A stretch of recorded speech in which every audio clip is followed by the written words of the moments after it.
This is how Barry Allen, aka The Flash, in DC's latest animated movie, Crisis on Infinite Earths Part 1, continues the DC animated movie universe. Let's go all the way back to the beginning of that universe when, well, Barry Allen started the whole universe with a Flashpoint. He had a whole rivalry with the Reverse Flash, and boom, the DC animated movie universe was born. A universe that not only put Flash in the spotlight, but also Batman and his son, Damian Wayne. Damian Wayne would go on to make the Teen Titans. We also had another super team, the Justice League Dark, led by Constantine. Remember his name, he's going to be very important very soon. And by the end of this universe in 2020, the universe had a total of 7 years and 16 movies, but the final one in 2020, Justice League Dark Apocalypse War, saw Darkseid come to Earth and basically destroy and kill everyone. And it came down to the final fights, and yeah, the heroes won. Well, not really. Like, everybody was basically dead,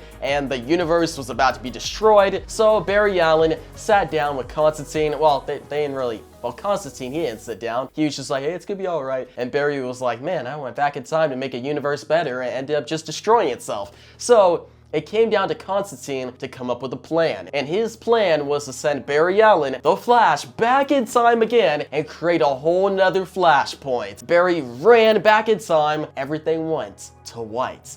And here started the Tomorrowverse. The Tomorrowverse was a universe that started in 2020 and has ran all the way up to the present day with DC's latest animated movie, Crisis on Infinite Earths Part 1. Yeah, Part 1. You heard that correctly, because there's going to be 3 movies, guys. A whole trilogy, and all 3 of the movies are coming out this year. But before we get to what happened in the movie and all the big reveals, we gotta talk about a few other movies that came before it and really set it up. One of them was not even in the Tomorrowverse or the DC animated movie universe. It was kind of like a bridge movie. And this movie was Constantine and the House of Mystery, where we saw Constantine, after telling Flash about this plan and getting Flash to cause another Flashpoint, well, now he was dealing with the consequences. And he was hit with this vengeance spell done by none other than the Spectre. Yeah, the Spectre put Constantine in the House of Mystery for eternity, and Constantine basically had to deal with being killed over and over again, and eventually Constantine, he figures a way out of the House of Mystery by tricking all of his former rivals, all the demons he sold his soul to, including Nergal. I think it's Nergal. Yeah, Nergal, the demon who is the main villain of Constantine and the City of Demons. So Constantine tricks all of them, and Constantine, he just walks out of the House of Mystery. He thinks everything's good, but then Spectre shows up like,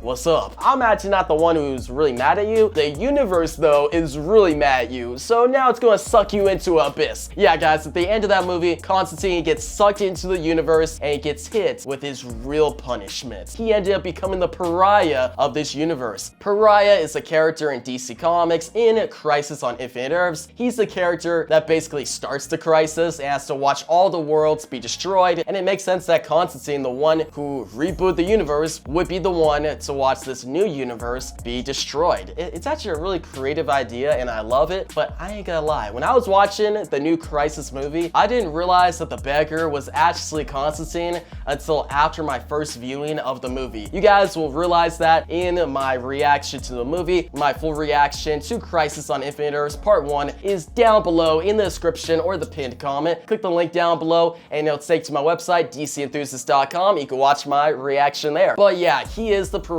But for the Flash, let's go back to what he did. So Flash, he ran back in time.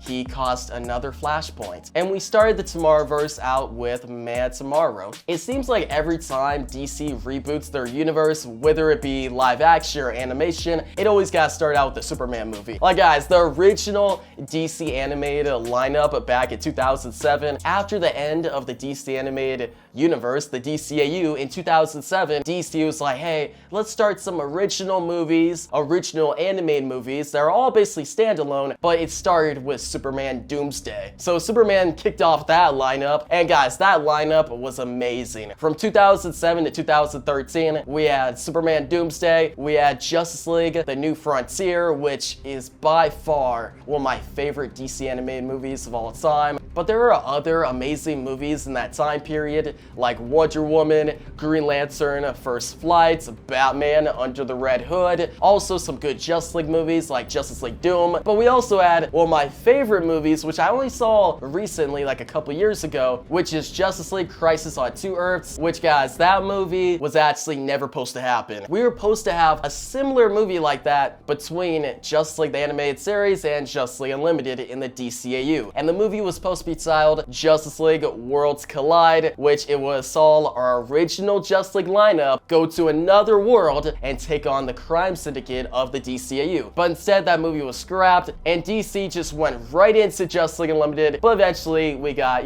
Crisis on Two Earths. After the whole time period of 2007, 2013, we then had 2013, 2020, and then now we had the Tomorrowverse. And after Man Tomorrow, we had Justice Society World War II, where we saw Flash as the main character once again. In that movie, we discovered that there's a multiverse in the Tomorrowverse. From there, we just have a bunch of standalone movies like Batman, The Long Halloween, Part 1 and 2, a great two-parter. Then we had Green Lantern, Beware My Power, where we figured out that this new Tomorrowverse hates Hal Jordan. Like, guys, they hate Hal Jordan in this universe. They turn him into Parallax in Beware My Power, and he returns in Crisis Part 1, but he only shows up for one scene, and it's, when the Justice League are forming, and they try to recruit him, but Hal Jordan just acts like a jerk. He's like, nah, I don't want to join the Justice League. Like, he acts all pompous and stuff. So yeah, they hate Hal Jordan in this universe. But Beware My Power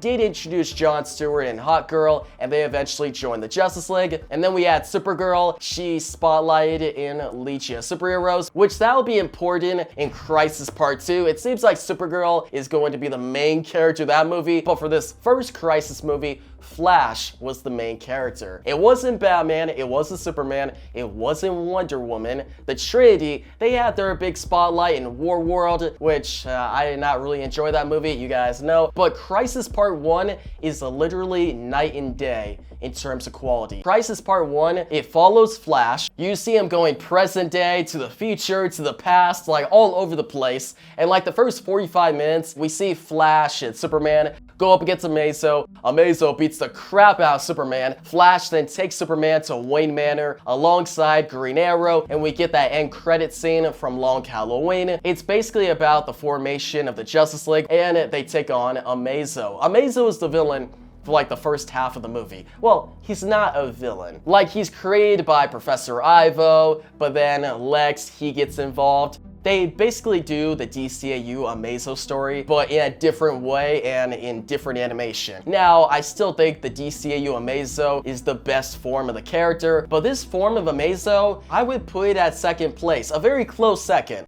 And I've never seen two people more united than Iris West and Barry Allen. I know this is a Crisis movie, but for some reason in the back of my mind, I thought Reverse Flash was going to show up in that wedding day part of the movie. Like when Barry is about to marry Iris, I thought there was gonna be like a reveal that it's actually not Barry, it's Eobard Thawne. Because if you guys don't know, you're probably looking at me like, Ethan, what are you talking about? But hear me out, alright? In 1966, we had Flash issue number 165, where it's a wedding day issue. Barry and Iris are both getting married in that issue, but it's revealed that Reverse Flash, instead of trying to steal the identity of his rival, instead of trying to steal the identity of the Flash, he's now opted to steal his girl. And it matches the whole Silver Age vibe, and I would not have been surprised if they went with that for this movie, because this movie really feels like a Silver Age story. Just how everything plays out, seeing all the heroes back at the Watchtower and the Minder walking out. Crisis on Infinite Earths was really like the climax of the Silver Age, and they really paid tribute to that idea in this animated movie. Halfway through the movie, all these heroes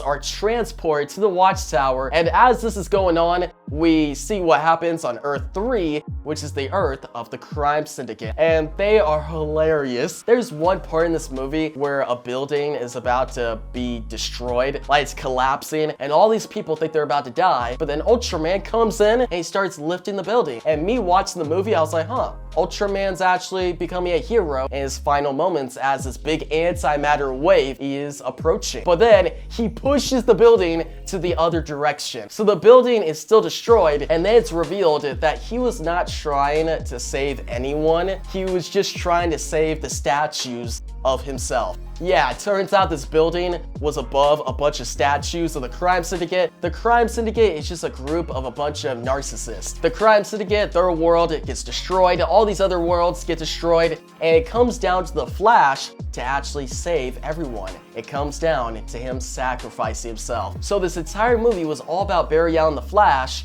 and his wife, Iris West. Turns out he's in this flash time that has him going throughout the years, living with Iris till old age, and throughout this entire time, he's building the cosmic tuning fork. And by the end of this movie, we find out what's powering these quantum machines. Amazo and Flash team up. And Flash, he runs till his final breath, old man Barry. And in the final moments of the movie, I actually thought the heroes lost. Because guys, this is part 1 of 3. I thought everybody died. But turns out, the Flash, he saved the day. Well, actually, Amazo saved the day. Amazo sacrificed himself. And that's when Barry ends up running. And that's it for the Flash. The Flash is done. We did not see the anti-miter or the Shadow Demons in this first part. All we saw was the miter and the anti-matter wave, so I think it's time for the anti-miter to make his presence known in the next movie. There's so much potential, and I think Crisis Part 2 and 3